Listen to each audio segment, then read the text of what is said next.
Ya, proses peralihan kedua bayi yang tertukar akan melalui masa transisi selama 1 bulan ke depan. Untuk membahasnya sudah ada Kepala Dinas Sosial Kabupaten Bogor, Mustaqim. Selamat malam, Pak Mustaqim.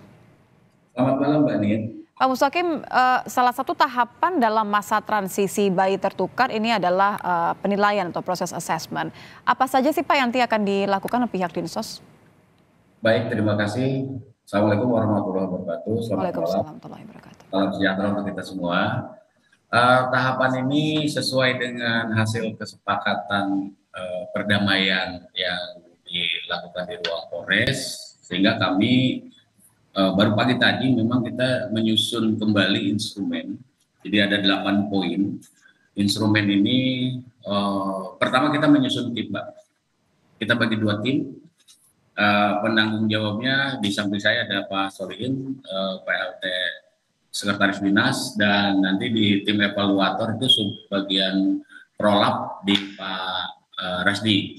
Nah, tim ini kita bagi 2 skenarionya. Pertama, tim 1 diketuai oleh PLT Kabin Dayasos Pak Dudi Eswigena, dengan tim kedua itu penanggung jawabnya adalah Kabin Resos Ibu Elvi. Apa saja yang boleh langsung ke tahapan Pak? Maksudnya apa saja Baik. kemudian akan jadi penilaian? Ini berurut. Karena poin penilaian itu pertama sekali adalah hak mereka tentang administrasi. Di sini kependudukannya yang kita dua-duanya kita cek. Lalu di situ ada kondisi lingkungan baik internal maupun eksternal. Lalu conditioning keluarga. Ini jumlah total ada 8, lalu pola adaptasi, pola asuh. Spesifik kita fokus kepada needs-nya, kebutuhan dan kebiasaan dari bayi dalam kesehariannya. Dari mulai contoh kita mandi pagi, bangunnya, makan siangnya. Ini sesuai standar dari mana Pak? Maksudnya kalau kebiasaan tentu kan ini beda rumah, beda pengasuhan, beda lagi begitu ya. Ini fokusnya kepada kebiasaan si anak atau ada standar terbaru? Begini Mbak, kita tadi sudah merumuskan karena kita juga ada beberapa tim dari mulai Sapi Peksos, lalu ada pendamping anak, LK3 kita rumuskan. Tapi hal ini kita hanya ingin mengetahui sehingga informasi yang dari tim 1 nanti kita tampung, lalu informasi dari tim 2 kita tampung, dan kita akan berikan informasi itu ke silang. Okay. Jadi saya jelaskan saja, tim 1 itu untuk di Nyonya D, tim 2-nya itu di Nyonya S. Nanti kami setelah hasil assessment ini kita kumpul kembali, lalu kita bahas. Kita juga akan sampaikan dulu ke lawyer masing-masing, karena kan kita juga tidak bisa lepas dari lawyer mereka yang berdua dan unit PPA Polres. Karena sifat kami pendampingan hasilnya ini akan kami sampaikan ke tim yang ada sesuai dengan di perjanjian itu. Jadi hasilnya kita sampaikan dan lawyernya ini akan mengetahui, sehingga kita sampaikan bahwa. Oke, jadi maaf saya potong Pak. Jadi artinya adalah ini masih assessment untuk melihat fokusnya adalah bagaimana lingkungan sebelumnya yang menjadi lingkungan yang paling familiar bagi kedua bayi begitu ya. Ini akan menjadi dasar bagi tahapan selanjutnya. Begitu kurang lebih ya.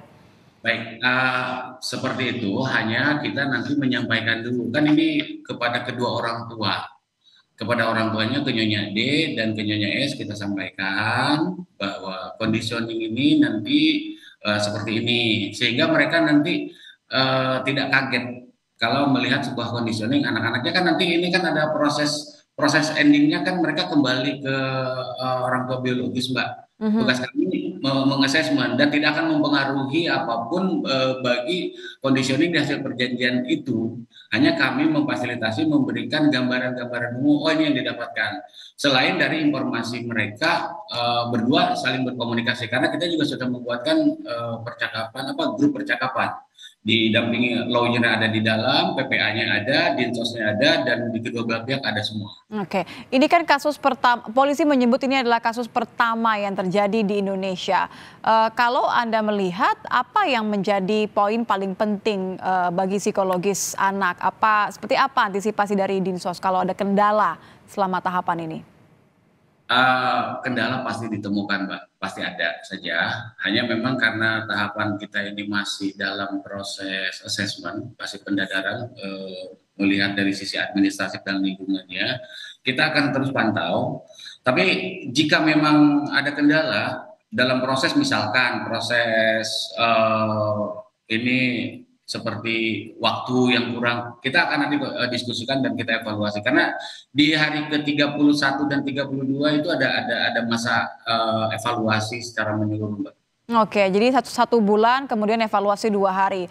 Kalau ada hal-hal yang harus dievaluasi, artinya ada kemungkinan masa transisi ini bisa diperpanjang, Pak? Bisa iya, bisa tidak. Oke, tergantung kebutuhan bagi kedua bayi artinya ya. Baik, baik, terima kasih sudah bergabung bersama kami di Kompas Malam, Kepala Dinas Sosial Kabupaten Bogor, Pak Mustaqim. Selamat malam, Pak. Selamat malam, terima kasih.